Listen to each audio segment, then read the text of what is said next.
Good afternoon, and thank you for joining us for our second Hangout with Matt Gomez. And we are really excited to get these going. I hope we get some new viewers today. And Matt's going to talk about global collaboration in the elementary classroom. So, Matt, welcome. Awesome, thank you. I appreciate it. Glad to be here. Your audio cut out just a little bit. Sorry about that. Oh, good. You can hear me, right? Yes, I can hear you. Okay. Like she said, my name is Matt Gomez. I am a kindergarten teacher in Plano, and today we're going to be talking about global collaboration, and I'll be talking about some of the tools that I use in my classroom to break down the walls and let my class learn and share with others around the world. I'm mainly going to be talking about Twitter and Google Docs and how we use those tools, but if time permits, I'm also going to share on Skype and some other different tools that we use in my classroom to meet that kind of global collaboration. So what I'm going to do is I'm going to be sharing a Google presentation, which I will get the link tweeted out once we're done, and we'll get it shared with all the Region 10 sites as well. So let me get that started. Oh, and I think I forgot to mention that we are using the hashtag R10Hangout if anyone wants to join the conversation. Awesome. So you can see my presentation, right? Yes. Okay, so I'm just going to be using this presentation again. I will tweet out the link to it. So if you want to go back through it or share it with people in your school or district, it'll be out there for you to use. It's kind of a stripped down version of one of my favorite presentations that I give, where I talk about all this and the different impact that it's had on my classroom. So the main thing I get asked with global learning is why is it important? And here are some of the ways that we get started with global learning. I think the most important part is that we want classrooms to be global classrooms, and the only way we can make that happen is if teachers themselves are also global learners. So one of the big things that I encourage teachers to do is to find some ways to connect that if you're going to have a global classroom, it requires a global leader. And one of the big things is it's not as scary as you think, that there's lots of different ways to connect, whether it's Facebook or Pinterest, blogs. Twitter is my favorite. Google Plus now, even Teachers Pay Teachers has a really good forum where people can kind of connect and share. It really doesn't matter what form you use, that you're connecting with other classes out there. And then what I'd say is the biggest reason that I started this journey on connecting my classroom is this quote: "Where interest lies, learning occurs." And that's what kind of drives my interest in exposing my kids to other things, is that when they're interested in the learning, they are excited and willing to do things that kind of go beyond what's typical. And so, that's definitely been a driving factor in my classroom. So the first tool I'm going to talk about is Twitter. This is a little kind of a synopsis of my favorite Twitter guides. Two of them are from one of my favorite people on Twitter, Amy Murray. You can find her at Happy Camper Girl. She's one of the founders of the Kindergarten Around the World project, and kind of what started my interest into tweeting with other classes. We got together with some other classes in Canada and started tweeting and sharing, and it kind of led down this journey of what I do in my classroom now. So if you're interested in Twitter in the kindergarten classroom, these bottom two links are great links to look through and see why Amy decided to tweet, how it led to learning in her classroom. And the top two are for educators. And we actually have a Google Hangout coming up that's Twitter 101 with this Region 10 Hangouts. Do you have the dates by any chance nearby? Or we'll share that at the end when that's going to happen. But so if you're not familiar with Twitter as a teacher, I definitely recommend coming back and checking out our Twitter 101 Hangout, where I'm going to kind of go through the basics of setting up Twitter. If you're already on Twitter, I'm going to give some tips and tricks on how to increase your network and those kinds of things. So, definitely be watching out for that. So with using Twitter in the classroom, I usually get crazy looks and a lot of people saying, "Are you serious?" And so these are the things that I think you need to consider before getting started with Twitter. The most important things that you need to think about before you ever open a Twitter account. And those would be, are you going to have your account protected or not? My Twitter account for my classroom is protected. The only people that can tweet with us, see our tweets, are people that I've specifically let follow my classroom. Some people, I've seen some recent posts where some teachers have said that that kind of defeats the purpose of having a global classroom. I get that pushback, and I understand that it's hard to connect with people if you're not open, but what I found is administration is often hesitant, and this is a good way to start that conversation. At least you have a Twitter account, and you can say that it's protected, and you're only going to let certain people follow it. And then later, as it becomes something that your district, your administration are more into, you can open it up more or decide as a district what you want to do. The profile name in the picture is important. You can be as ambiguous as you want. You can be as detailed as you want. Some of the classes we follow, they say, we are a kindergarten class at this city, this state, and my kindergarten class, it says just we're near Dallas, Texas. The who to follow is probably the question I get asked the most when I do these presentations, and that's a really difficult one to answer. There are some links, and I have a blog post that I'll share at the end that kind of give you some resources on where to find classrooms. But for me personally, the most I guess meaningful way that I have found classes is to find classes of teachers that I actually follow and know myself. And that kind of builds that relationship with me as their classroom, and it helps that relationship grow once we get into the kids tweeting. Another thing I'm going to talk about here in a second is favoriting the tweets. This is a little added security that I put in there so my kids don't see everything live, and I'll talk about that in just a second. And when we tweet, we'll kind of talk about that as we go in there. So here's what my kindergarten class Twitter cast looks like. We are the Texas Kinder class, or at Mr. Gomez's class, and we have this Texas symbol, of course. And I was mentioning the favorites. You can see on this screenshot I actually have the favorites pulled up, and over here you see the yellow stars, which are the favorites that we have actually we're going to read that day. So the way it works in my classroom is each morning I walk into the room, I check our Twitter account, and I favorite 3 to 5 of the best tweets from our wall. If you're not familiar with Twitter, it's just like Facebook. You have your live wall. So I walk in and I look through those tweets and I try to pick the ones that I think will be the most interesting or the ones that I want my kids to see. And then when it's Twitter time, I will open just the favorites, and I know exactly what my class is going to see. They're not going to see the live wall. I don't know if you're familiar with Twitter. They're starting to put promoted tweets and those kinds of things. So I think this is a great way to tell administration they're never going to see something I haven't already picked. This is a great way to get out of that live, scary aspect of it. Again, especially when it's the first time that you've been tweeting. So that's kind of a an overview of what my Twitter account looks like. We have quite a few followers now, and we follow, I'm going to say 60 or 70 different classes.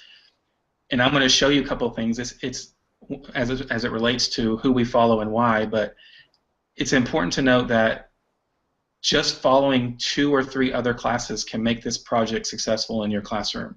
You don't need 100 classes from all around the world to manage and find to make this successful.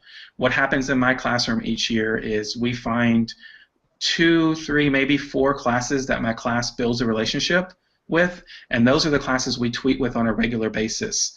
And I think that's what makes it most important. It's not how many connections you can make, It's how you can build those relationships with the connections that you do have. And that's why I said tweeting with other classes that I know the teachers helps, because I can communicate with them outside of Twitter. I can text them or Facebook them and say, hey, we're doing this project, what do you think? And it gives us a way to communicate. The other thing I would say is that you don't need to be do we still have audio?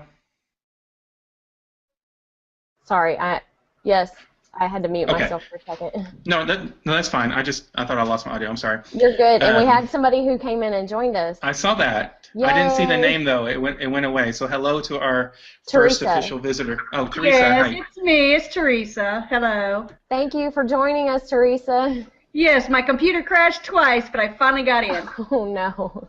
Well, we're glad you're here. We know all about that. Yes. Okay, so what I was saying is I think a lot of times teachers, when they start these projects, global collaboration, they think too big, and sometimes it's better to start locally. And what I suggest is even tweeting or sharing with people in your own school, your own district first. And that's also another way to get administrative support, is we're just going to start out and see what this is like, and then we'll build it up. Of course, the connections across the world are fun, but it's not what makes this project successful in itself. So here's just a real quick picture of our Twitter friends that we had. This is actually from 2 years ago. This is my third year doing the global connections in my classroom. And you can see that we had a varied group of Twitter friends from around the world, all the way to Japan and Indonesia, a lot of Canadian friends, and of course friends in North America. We haven't found any in South America yet, not as many as in Europe.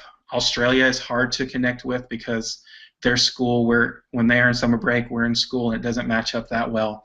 But you can see that we had quite a few Twitter friends that year. But again, I want to point out that we only had 2 or 3 that we tweeted with on a regular basis. One was the Kinderprees in Indonesia, and the Kinder Pals, and there's a couple other classes that my kids just became friends with. So one thing that's important with this whole global connections is Google Earth. Google Earth is a tool that we wear out in my classroom. It's constantly up. My kids are constantly asking to see where their Twitter friends live, how far is it we measure, is it night or day. There's so many great tools within Google Earth that allow us to explore and see what's going on.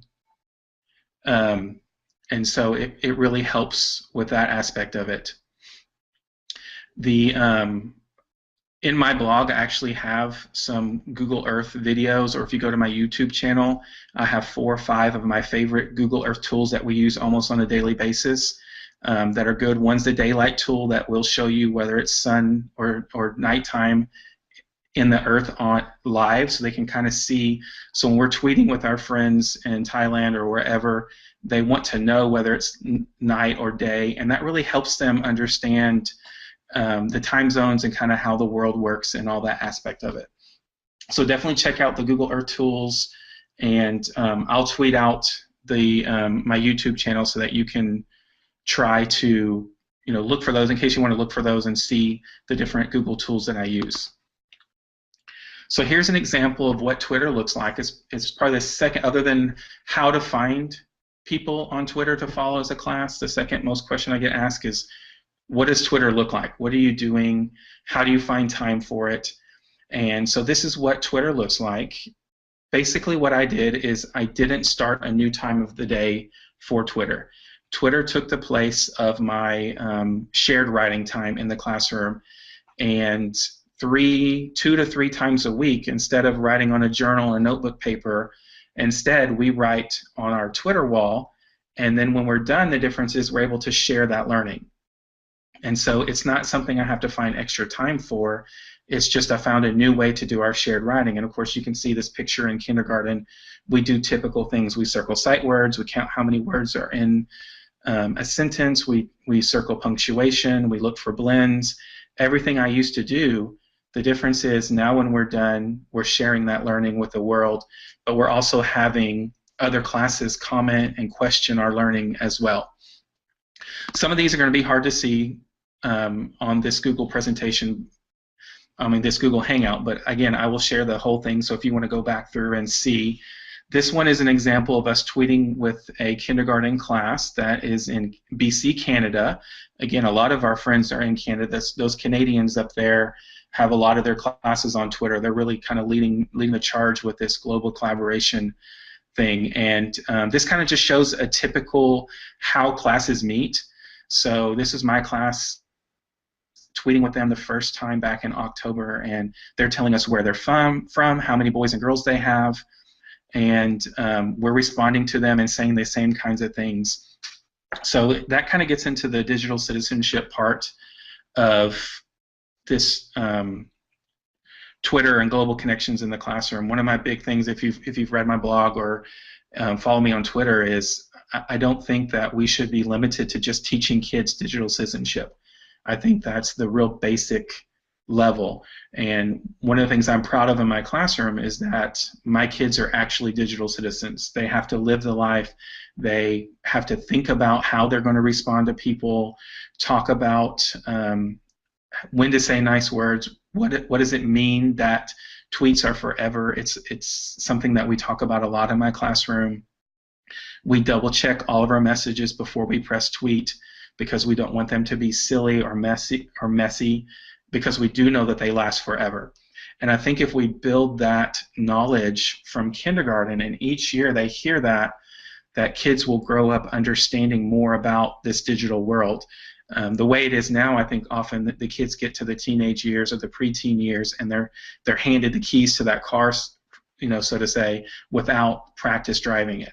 And so my hope is that by being part of this social world online, that they'll hear that terminology over and over, and it'll become a real part of what they're doing. Here's another aspect of Twitter that I really love, is that there's other kids challenging our thinking constantly. So anytime we send out something, so this tweet says, one of our butterflies emerged today. Here's a picture of the butterfly. Well, our friends in Indonesia tweeted back to us, how did you get the butterfly? How do you feed it? How do you take care of it? Do you have flowers for it? Can you hold it? And just us going through and answering those questions strengthened the learning in my classroom on that lesson beyond anything that I could ever do, because other kids are asking them what's happening. And that's that whole where interest lies, learning occurs. That one of the most powerful things that I've found with this Twitter in kindergarten is that other kids teaching kids is one of the most powerful things out there. Did that say Deanna? You have to, when you're the fourth one in, you have to turn your sound on. Hi, Diana. We can't hear you. We can't hear you yet. We're glad you're here. Can you hear me now? Yes. Yay! Welcome. Okay. How are you guys? Sorry I'm super late.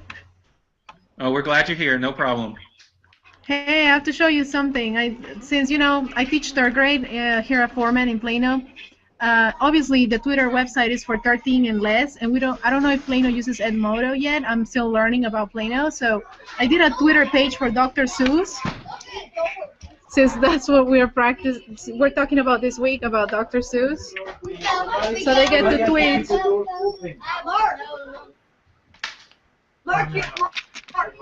Anyway, there's a lot of stuff going on today. Let's go back to the topic. Okay. I'm going to switch real quick my audio. Thanks, Diana. That looked cool. Can you hear me? You asked a question about Twitter and the age requirement, which is something I get asked a lot as well. And there is a 13 and older requirement for Twitter. And what I say in my classroom is my kids don't own an account. They don't use an account. It's my classroom account. My kids provide the content for it. So they're never logging on, and I know some of the upper grades that might be something, and I know there are some classes where the teachers will let them tweet, but it's a class account, and kind of how you handle that is what I think makes it okay. I don't ever let my kids actually do the tweeting. They the only thing my class does is provide the content, and then I let one of the kids push the tweet button on the mouse, but again, it's still my account. So that's kind of where I am with that. So what I was talking about with the kids hear from other classes constantly about what they're challenging their learning. They're constantly asking them what they're learning, and it's really good for questioning, especially for the young kids, on why did you tweet that and why is that learning important. So here's another example. This is one of our favorite classes up in Montana. This is John Finesse's class. It's at John Fines. He's a great one to follow for early childhood. And that's John Jon at JONFINES. And my class and his class have been tweeting for the last 3 years, and he's one of my good friends. And one of the things I like about Twitter is classes learn what each other are learning. So his class had been tweeting about armadillos for a couple of weeks. They were learning about the different armadillos. And one morning we watched a video about armadillos from Wonderopolis. And my class said, hey, we should send this video to our friends in Montana because they're learning about armadillos too. And that whole connection that the different classes are learning the same things, or they're learning about the same type of topics, is something that I really enjoy with Twitter, that they can feed off of each other. Oh, wow. Here's another, once you start getting classes outside of your area, the whole geography and weather becomes a big thing. This was in November in Texas, and I like to joke that it was probably 105 degrees that day in November in Texas, but our friends in Canada were sending us a picture of snow.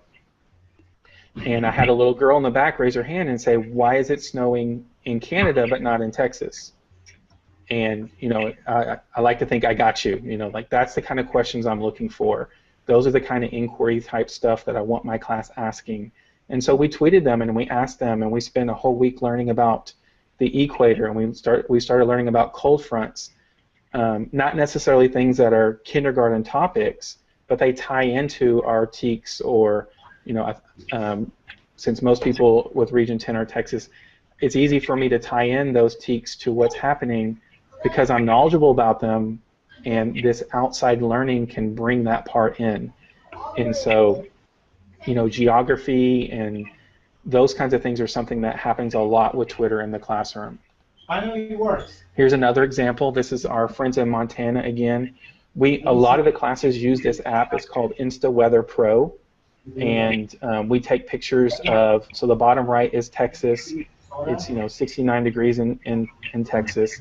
But our friends in Canada, it's 2 degrees Celsius.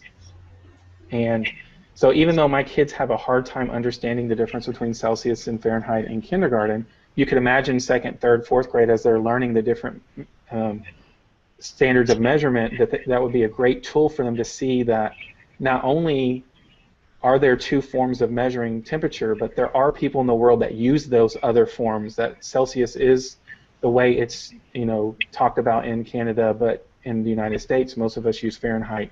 And so I have a little chart in my room that we can look at and we can convert it. But the weather is something that the classes tweet out a lot of what's happening, especially the younger grades. And then here's just a fun picture that we asked this class to show us their snow, because this was actually this year. And they said it was higher than their fence, and it was minus 24 degrees Celsius. So they're staying inside for recess. But one thing that we've learned is that a lot of our Twitter friends go outside when it's much colder than what we would go outside in Texas. And that's interesting for the kids to learn. Here's an example of that, where this is our friends in Montana again, and it says one of the kids wanted to know, why do you go outside if there's ice on the ground? Because that's not something that we would do if it's that cold. And they responded back to us, in Montana, it's cold all the time. So we have winter caps and winter coats and mittens, and we go outside a lot more. And this is actually just part of the conversation that we had with them. And one of the things I like to talk about with this presentation is that I I tell my class constantly, different is good. That's one of our mottos in the classroom, that everybody's different and different is good. But I don't think if we give kids the opportunity, if we don't give them opportunity to see different in the real world, that we're doing them a disservice. You know, I left high school and went to college really in a bubble, thinking that everything was the same, that everybody ate steak and potatoes, you know, for dinner every night, or they had hamburgers, and that the way I dressed was the only way. But I want my kids leaving understanding that everyone around the world's different, and I think that's one way that we can combat, you know, the hate and the racism and all that, is giving kids the opportunity to see different early on, so that they're not fearful of it when they grow up. And you know, I think a lot of times people would agree that a lot of the negativity in the world is because we're fearful of different. And so, you know, that's one of the things I've noticed with this Twitter project, is that my kids are seeing that on a day-to-day basis. They're seeing the foods that people eat, the celebrations that they do, and since they're their friends early on, it's something that they're a lot more tolerant about. And then earlier I talked about each year my class becomes buddies with another class. It just happens naturally. You know, we tweet with about 20 or 30 classes, but there's 2 or 3 each year that my class kind of clings to, and I tend to let that happen naturally. Probably the only one I don't let that happen naturally with is our friends in Montana, because I'm such good friends with John. I push them to that so that we can keep our classes connected, and it's real easy for us to do projects. But here's an example of my class becoming best friends with another class. We tweeted, this was last year, our friends in Indonesia tweeted out, "We're going to PE today. Today's our swimming day." And of course, my kindergarten class is very interested in that they have swimming at school, and we asked them to send a picture of their swimming pool. Well, when they sent the picture back, not only did they have a swimming pool, but they also have a slide. And so from that point on, they were best friends, you know, for the whole year. They always wanted to know what was happening with our friends in Indonesia and what they were doing. And that connection just grew, and we did a lot of tweeting and games together and different things. Obviously, for kindergarten, symbols is a big part of, and I think that would be probably the same through 3rd or 4th grade, where you're talking about different symbols, different heroes. And before Twitter, I used to teach Texas symbols the 3rd week in March or the 2nd week in March, right before spring break or right after spring break, because that's when I did it.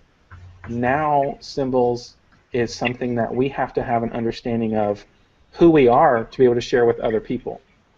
So, you know, understanding who we are as Texans is very important to them, to be able to share with other people what's important. So when they're talking about animals or their flag or those kinds of things, my class has to naturally know those kinds of things on their own. So here's a little fun exchange that happened where our friends in Montana tweeted that they couldn't go outside because there was a mountain lion. And so my class was worried about them, and we went and searched about mountain lions, and they wanted to send them some ideas on how to be safe, and we learned that they hadn't caught a mountain lion yet. And so we kind of go through this exchange with them, but what it led to was eventually the Montana class asked us, what kind of animals can you find in Texas? And so we spent 2 days researching the different animals that we find in Texas, but it was in an authentic way. They needed to know something because these other kids, these other class asked them. It's not me driving the learning, and so my class was very interested in it. It becomes part of our research center, and then they send back the same thing where they talk about the different animals that they have in their habitats where they live as well. And that's kind of that whole understanding each other and starting to build that relationship. This is probably one of my top favorite tweets of all time, where we had tornado drills a couple of years ago. Not tornado drills, we actually had a tornado warning come through our school, and we were in duck and cover, and it was just real traumatic for my class. They all went home very upset. It happened right at dismissal, so I didn't get a chance to really talk to the kids about what was happening. And when I came in the next day, this tweet was waiting on us. And so other kids around the world were concerned about us, that they saw in the news that we had tornadoes, and they were curious how we went. And so we told them about our safe room and how we handle it. And when we tweeted out that, we learned from other classes around the world that everyone has weather that they have to prepare for, that that's a normal thing. Maybe not all tornadoes. Some classes have to be concerned about hurricanes or tsunamis or earthquakes, but that everyone has to prepare for that, and that's a normal part of life. And just those tweets really helped my class kind of deal with that and feel, you know, they felt like they were safer because they understood more about what was going on. And then when I was talking about symbols and understanding who you are, this was a cool thing that happened last year at the beginning of the year. We had the class in Japan. We were just having a casual conversation with them when we first introduced ourselves to them, and they tweeted back that one of Jaden's cousins has a grandma in Texas, so there's a little connection there. But they said, we don't know anything about Texas. And I remember the look on my kids' faces, like they, you know, jaws dropped, that how could they not know anything about Texas? Because we're Texas, obviously, and everyone knows about us. So I told the class, well, what are we going to do? How are we going to teach them about Texas? And we decided that we were going to make a book and share with them all about Texas symbols so they would know about Texas. So the next Monday, I got out paper like we were going to start making a book, and I asked the kids, you know, all right, let's start making a book. Tell me what you know about Texas. And they realized really quickly that they really don't know anything about Texas. Even though they're kindergarten, they live in Texas, that they really haven't learned that much yet. And so that's how I introduced the Research Center that year. I said, I've got some books from the library. That'll be the Research Center. And we made them a book about Texas symbols. So here's one of the pages. And we actually used an app to put that together. And so we made lots of these different pages. The Longhorn was the favorite page that we heard about the most. Being an Aggie, that hurt my heart a lot. But apparently Longhorns are cool if to some kids. We'll have to brainwash them later. And so we got really cool comments back. We sent this out to all of our Twitter friends. And I want to say we got 17 or 18 different responses about classes that read the book. And my kids were so proud that they were teaching other classes about Texas, and all the comments made them feel better, and it made, you know, just that intrinsic motivation of wanting to learn more, wanting to create more, that they were doing something and learning, but they were also sharing it with other classes. So this class said that they liked the bluebonnets and the armadillo. Well, the cool thing was the class in Japan sent us back a book after we sent them the book. And so they told us it was made up of islands. And we had done a little research on Japan since we were talking with them, but this little picture here where it says Japanese people eat a lot of seafood, especially octopus legs, you know, that really floored my class. That was not what they were expecting, and that kind of gets back to that whole different thing, that they understand that they don't have to like it, but if their friends that are 5-year-olds in Japan eat octopus legs, they must like it, and we don't have to think differently of them just because they eat different foods. And you know, I just think it's really, really neat that kids that young are getting that kind of cultural immersion from people that they care about. Because if you ask anyone in my class, the Twitter kids are their friends, and it's no different. When we had Grandparents' Day, I remember one of my kids grabbing their granddad's arm and running over to our Twitter map and saying, "Look at all of our Twitter friends," because that's, you know, that's how they see it. They're people that they really connect with. Here's the last page of the book, where I thought it was real funny. Over here, I know it's hard to see on here, but there's a Ferris wheel. And one of my kids raised his hand and go, "They have the State Fair of Texas too." And so I was like, no, they really don't have the State Fair of Texas. They have a Ferris wheel. And so we made that connection, but they understand that there's a lot of things that are similar and a lot of things that are different. This picture over here is a picture of a street in Japan, and one of the kids asked me, well, how do the cars drive? And so we had to learn that in a lot of parts of Japan that they don't use a lot of cars. They get around, they transportation a different way. Again, different is good. We understand that different people do different things. So moving on, another thing that we do a lot is, we started doing a lot last year, was tweeting with experts. So this is the astronaut that we tweeted with last year. We followed all his tweets. He didn't actually send us any tweets, but we asked him a lot of questions, and we followed all his tweets each day. He sent really cool pictures from outer space, and that really helped the kids make a connection on geography. And there's just so many experts out there. Another cool thing that we did was we tweeted with Pete Delkus of Channel 8 News. So I sent him a message asking if he would be willing to tweet with my class, and he was very accommodating. So we asked him 3 questions. One of the questions we asked him is, what's the temperature going to be every day when we get to school this week? And we checked every morning, and we tweeted every morning and let him know how far off he was. And you know, the kids were really excited that he was a scientist, but that he wasn't perfect. And you know, really kind of hammered home that whole prediction thing, that scientists make predictions using the tools that they have. And then we actually sent him one bonus question. They wanted to know the tools that he used to figure out the weather, and he sent us this really cool picture of his workstation.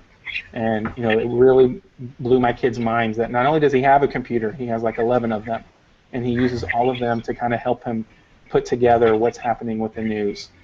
Well, Channel 5 News didn't want to be outdone, so they tweeted with our class as well. And Miss Shade from Channel 5 News actually did a live tweeting session with us. So at 9 o'clock one morning, she did a 15-minute Twitter session with my class. And we would ask questions, and she would answer back. And then my favorite part of this exchange was at the very end, she sent this picture and said, hey, I got to go do my job, basically. And you know, the kids are really excited. I had several parents email me that evening saying we had to watch the news over and over again to try to look for Miss Shade because they're excited.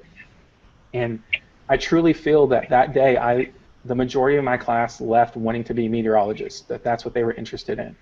And I want to expose them to that kind of interest and inquiry to where they can all find their passions. And I think we have to give them more opportunities so that they can find their passions. So one of the things I get asked also is, how does this lead to learning in your classroom? If, you know, obviously what I've shared some examples of, you know, just the talking and how it leads to learning. But one thing that we do that I think is really neat is we have the research center in my classroom. And we tweet with kids all week long. Anytime there's a new vocabulary word or an exciting word that we like, we write that word down on just a sticky note. Then on Friday, I take all those words and we vote which one they're most excited about, and that goes into our research center. And the kids research that topic the next week, and then we tweet about what we're learning. And I don't know what makes learning about nonfiction books so powerful in the room, but what I think makes this project work so well is the fact that kids are teaching other kids, that they're learning from each other, and that drives their interest. The story I like to tell about this is back when we first started tweeting, we were tweeting with 2 other classes in Canada, and I was sitting at home kind of bragging about, you know, what I was doing, and really proud that my class is tweeting with Canada, this is so cool. And then it kind of hit me that it didn't really make a difference to the class, that they really weren't that excited about it. So I decided to go to the library and get some books about Canada so they could have a better connection. Well, that next week, my kids literally fought over those books. And when I say fought, like literally fought, I had to replace one of the books about Canada. And right then and there, I realized that I had something here, that this whole kids driving interest of other kids really is powerful. And it's been the same every year. And this year, my class wasn't as interested at first, the first few weeks that we were tweeting, and I was really bummed because it's one of my favorite things that I do. So we just kind of stuck with it, and you know, I didn't do it as often as I usually do at the beginning of this year, but eventually a tweet went out that got their interest, and they wanted to know what that class was doing each day. And so now they ask me every morning to check Twitter because they're interested in it. So it's just giving them time to kind of find that interest there. So I'm going to switch from Twitter just real quick and talk about Skype. Skype is something I haven't used in my classroom a whole lot. I prefer Twitter.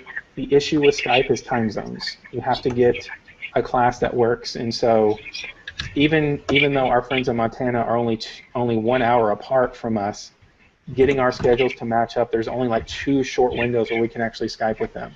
So that's where some of these live tools have a drawback, is that you get into, obviously we can't Skype with our friends in Indonesia unless we come at night one time or they come at night. So you know, Twitter definitely works for that. But one cool thing that happened with Skype a couple of years ago is we made a book about armadillos, and we tweeted out that book, and a lot of our Twitter friends asked us to teach them more about armadillos. So we started setting up animal expert Skyping about armadillos with classes all over. I think we ended up having 10 or 12 that year. And my class truly became animal experts in armadillos, and they loved reading of the books and talking about armadillos with all the other classes. And just giving, I call this picture Texas meets Canada, where the kids were talking about the flags, and they asked about the flag. They actually said, "I see you have a Texas flag too," and the teacher grabbed it and said, "No, this is the Canada flag," and they had a discussion about the different flags that are happening there. Here's another Skype example where one of my kids was letting her family Skype from overseas. And the funny thing about this one is she was actually talking to them in her native language. And she was walking around the room, letting them explore. This was right before open house. And the parents asked if the grandparents could Skype in so they could see the classroom and know more about it. And I just remember walking around behind her going, "You're saying nice things, right? You're telling them nice things about us," because I couldn't understand anything she was saying. And so, I got an email from the parents just thanking me for how special it was that the grandparents got to see what her classroom actually looked like, and she got to introduce some of her friends, and she talked about some of the centers, and just building that connection is another way that this global collaboration can happen.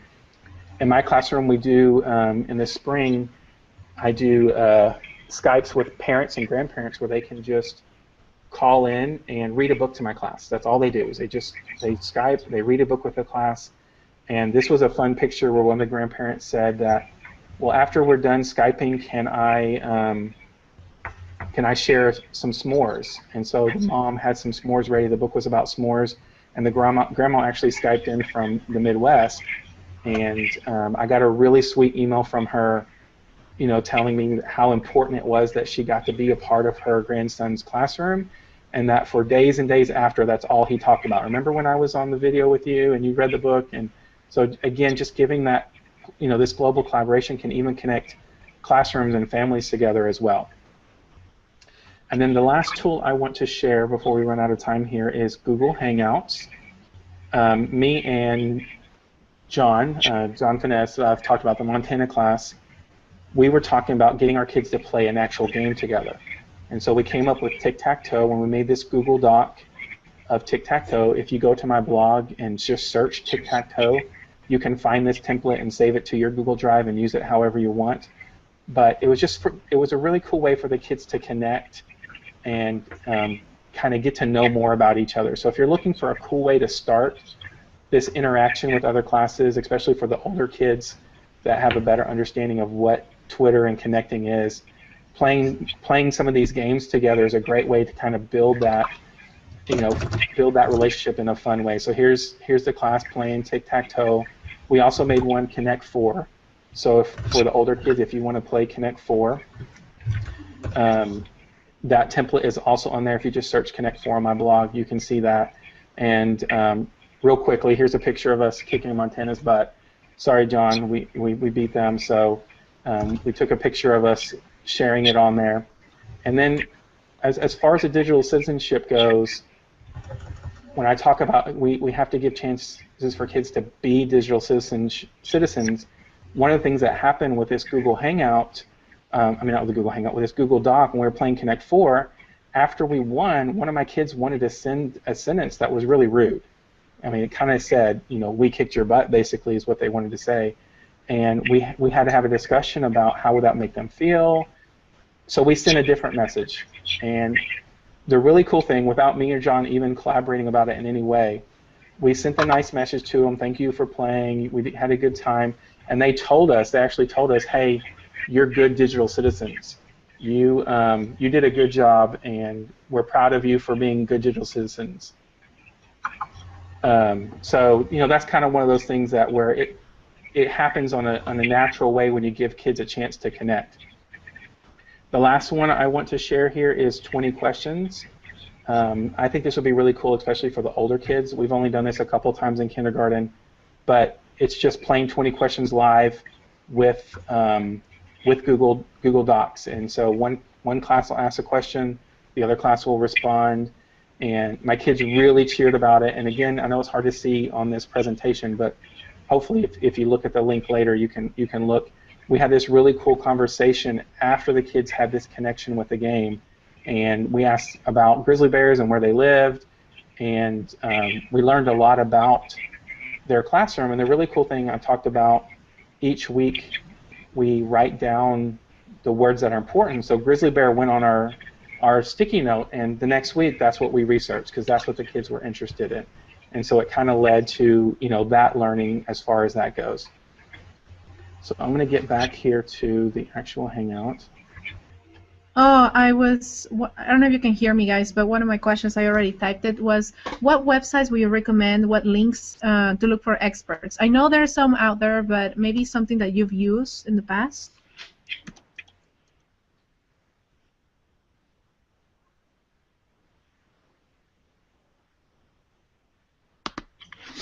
Okay, so I see a question about how do I find experts. Mm-hmm.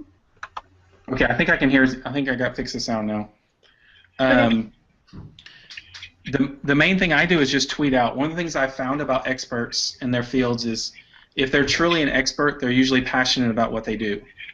And so, you know, I just emailed and tweeted out to the weather experts. It's like the Olympics are just over, so we followed a lot of Olympians that were tweeting. We followed the Olympics Twitter, the official Twitter channel, NBC, and whatever your class is studying, I think it would be easy to find those people and email them, or just search on Twitter if you're learning about, you know, paleontologist or whatever. You could just search that term on Twitter and try to find those people. And you know, also just tweet out and say we're looking for this. I see people do that a lot. That'll say we're looking for someone to talk to our class about geology, and somebody will know somebody that'll know somebody. And like I said, what I've learned from reaching out to them is if they're really interested in their field, the only thing they love more is talking about it. So they're willing, especially with young kids, they're willing to share and take the time to talk about what they're passionate about. That was a great question. The tweet earlier where I assume you're talking about the not putting your location so you could do mystery chats. That's the only tweet I'm seeing.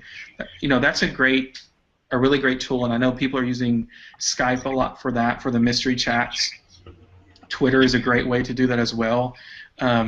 Since my kids are so young, geography is something that they're not as strong in, so the only mystery type connections we've done is more about we have a mystery animal or we have a mystery item, and we're doing that whole 20 questions type thing. But you know, for the older grades that are learning a lot more about the world, you know, the issue is if you're in Arkansas, my kindergarten class isn't going to know much to ask about to figure out those kinds of things. If you tell them that you're from a state, that doesn't mean much to a lot of them as we learn geography. So I think it's one of those things where you kind of have to ask, what are your teaks? What would be cool to talk about with other classes, and collaborate with that teacher and say, how could we connect our classes in a way that would be fun, but also meet those standards that we're trying to meet in the classroom. But that's a great idea and a great resource for doing that. I've seen some really amazing mystery Skypes. Any other questions? Nope, I think that's pretty much it. He covered basically all of it. He did a great job. Well, thank you. And again, I will tweet out and share with Region 10 the link to the actual presentation that I shared here, and if you go to my blog, my latest post is actually tweeting in the primary grades, where I have 10 of my favorite resources, and one of those will take you to a link to find other classes that are tweeting. So I'll share that again as well. But it's a great place to start, especially if you're trying to convince your administration. I know a lot of times we're presenting ideas and topics to administration that they don't know anything about, so it's hard for them to say yes. So those links are really good resources on what does it look like, what are some other classes doing, and what I did in my class is this might help you with almost every tech tool that I've used that's kind of out there on the fringe. Is I've had a pretend account for a month or so, and then taken that to administration and said, this is what it actually looks like. Because a lot of times, like I said, they don't know what it looks like. If my class were tweeting, here's a fake account, this is what we would have been tweeting about, this are the kinds of things I'm expecting to share, and this is what I'm hoping to get back from it. So I did that with our blog, I did that with Twitter, I did that with Facebook, and that's a really great place to start, where you can, you know, kind of just build that knowledge with administration. I know we're running out of time. Do you want to wrap it up? Last call. Any other questions? No. Okay. This was awesome, Matt. I'm so excited about all of the new things that I learned today, and I think we're getting some feedback from some other folks too. So hopefully we'll get some more views after the live broadcast as well. And anyway, we'll be posting links. I've been tweeting out as much as I possibly could from today's Hangout, and we will post on our Hangouts webpage as well. You can watch this at a later time. So thank y'all for joining us today. Yes, thank you. Bye. Y'all Y'all have come a back. great evening. Thank you. Take care. Thank you.